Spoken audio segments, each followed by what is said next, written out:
ತಪಸ್ಯ techno ಶಾಲೆಯಲ್ಲಿ ಮಕರ ಸಂಕ್ರಾಂತಿ ಸಂಭ್ರಮ. ಮಕ್ಕಳಿಗೆ ಗ್ರಾಮೀಣ ಸೊಗಡಿನ ಪರಿಚಯ. ಶ್ರೀನಿವಾಸಪುರ ಪಟ್ಟಣದ ತಪಸ್ಯ ಟೆಕ್ನೋ ಶಾಲೆಯಲ್ಲಿ ಮಕರ ಸಂಕ್ರಾಂತಿ ಹಬ್ಬವನ್ನು ಅತ್ಯಂತ ವಿಜೃಂಭಣೆಯಿಂದ ಆಚರಿಸಲಾಯಿತು.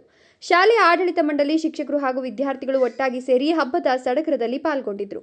ಕಾರ್ಯಕ್ರಮದ ಕುರಿತು ಮಾತನಾಡಿದ ಶಾಲೆಯ ಮುಖ್ಯೋಪಾಧ್ಯಾಯಿನಿ ಭಾಗ್ಯಲಕ್ಷ್ಮಿ ಅವರು, ಇಂದಿನ ಆಧುನಿಕ ಯುಗದಲ್ಲಿ ಮಕ್ಕಳಿಗೆ ನಮ್ಮ ಹಳೆಯ ಪದ್ಧತಿಗಳು ಮತ್ತು ಸಂಸ್ಕೃತಿಯ ಅರಿವು ಮೂಡಿಸೋದು ಅತ್ಯಗತ್ಯ.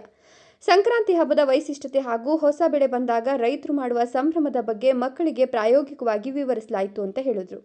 ಮರೆಯಾಗ್ತಿರುವ ಪದ್ಧತಿಗಳ ಪರಿಚಯ. ಇಂದಿನ ಮಿಕ್ಸಿ ಗ್ರೈಂಡರ್ ಕಾಲದಲ್ಲಿ ಹಳೆಯ ಕಾಲದ ಕುಟ್ಟೋದು ಮತ್ತು ಬೀಸುವ ಕಲ್ಲುಗಳ ಮಹತ್ವವನ್ನು ಮಕ್ಕಳಿಗೆ ತೋರಿಸಿಕೊಡಲಾಯಿತು.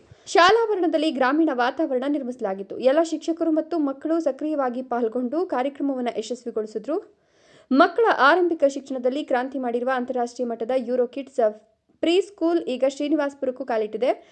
ಈ ಕುರಿತು ಮಾಹಿತಿ ನೀಡಿದ ಶಾಲೆಯ ಮುಖ್ಯೋಪಾಧ್ಯಾಯರು, ಹಾರ್ವರ್ಡ್ ಸಂಶೋಧನಾ ಆಧಾರಿತ ಪಠ್ಯಕ್ರಮದ ಮೂಲಕ ಮಕ್ಕಳ ಬೌದ್ಧಿಕ ಬೆಳವಣಿಗೆ ಬುನಾದಿ ಹಾಕಲಾಗುವುದು.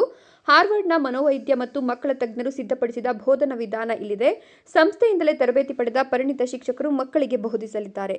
ಭಾರತದ 1700 ಶಾಲೆಗಳಲ್ಲಿ ಇರುವಂತೆಯೇ ಏಕರೂಪದ ವೇಳಾಪಟ್ಟಿ ಮತ್ತು ಯೂನಿಫಾರ್ಮ್ ಇಲ್ಲೂ ಇರಲಿದೆ. ಪಟ್ಟಣದ ಹೊರವಲಯದ ಹೊಗಳಗೆರೆ ಕ್ರಾಸ್ ಬಳಿಯ ಎಂಎಸ್ಎನ್ ಬಿಲ್ಡಿಂಗ್ನಲ್ಲಿ ಈ ಶಾಲೆ ಕಾರ್ಯನಿರ್ವಹಿಸಲಿದ್ದು, ಫೆಬ್ರವರಿ, ಮಾರ್ಚ್ ಮತ್ತು ಏಪ್ರಿಲ್ ತಿಂಗಳಲ್ಲಿ ಮಕ್ಕಳಿಗೆ ಉಚಿತ ಶಿಕ್ಷಣ ನೀಡಲಾಗುವುದು. ಜೂನ್ ತಿಂಗಳಿನಿಂದ ಅಧಿಕೃತ ಶೈಕ್ಷಣಿಕ ವರ್ಷ ಆರಂಭವಾಗಲಿದೆ. ಪ್ರಿ ಕೆಜಿಯಿಂದ ಯುಕೆಜಿವರೆಗಿನ ಮಕ್ಕಳ ದಾಖಲಾತಿಗಾಗಿ ಪೋಷಕರು ಶಾಲೆಯನ್ನು ಸಂಪರ್ಕಿಸಬಹುದು ಅಂದರು. ಭಾಗ್ಯಲಕ್ಷ್ಮಿ ಅಂತ, ತಪಸ್ಯ ಟೆಕ್ನೋ ಸ್ಕೂಲ್ ಶಾಲೆಯ ಮುಖ್ಯೋಪಾಧ್ಯಾಯಿನಿ. ಈ ದಿನ ನಮ್ಮ ಶಾಲೆಯಲ್ಲಿ ಮಕರ ಸಂಕ್ರಾಂತಿ ಹಬ್ಬವನ್ನು ಬಹಳ ವಿಜೃಂಭಣೆಯಿಂದ ಎಲ್ಲ ಮಕ್ಕಳು, ಶಿಕ್ಷಕರು ಮತ್ತು ಆಡಳಿತ ಮಂಡಳಿಯವರು ಎಲ್ಲರೂ ಸೇರಿ ಬಹಳ ವಿಜೃಂಭಣೆಯಿಂದ ಆಚರಿಸ್ತಾ ಇದ್ದೀವಿ. ಈ ದಿನ ಮಕ್ಕಳಿಗೆ ಏನು ಅರಿವು ಮೂಡಿಸ್ತಾ ಇದ್ದೀವಿ ಅಂದರೆ, ಹಿಂದಿನ ಕಾಲದಲ್ಲಿ ಏನೇನೆಲ್ಲ ಪದ್ಧತಿಗಳಿತ್ತು, ಸಂಕ್ರಾಂತಿ ಹಬ್ಬ ಆಚರಿಸುವ ಒಂದು ವೈಶಿಷ್ಟ್ಯತೆ ಏನು ಅನ್ನೋದ್ರ ಬಗ್ಗೆ ಅರಿವು ಮೂಡಿಸಲಾಯಿತು. ಈ ಹೊಸ ಬೆಳೆಯನ್ನು ನಾವು ಬೆಳೆದಾಗ ಹೇಗೆ ಅದನ್ನೆಲ್ಲ ಹಾರ್ವೆಸ್ಟಿಂಗ್ ಮಾಡ್ತೀವಿ ಅನ್ನೋದ್ರ ಬಗ್ಗೆ ತಿಳಿಸ್ಕೊಟ್ವಿ. ಮಕ್ಕಳು ಮಾಟೋದು, ಬೀಸೋದು, ಈಗಿನ ಕಾಲದಲ್ಲಿ ಅದೆಲ್ಲ ಹಳೇದಾಗೋಗಿದೆ, ಎಲ್ಲೂ ನೋಡ್ತಾ ಇಲ್ಲ.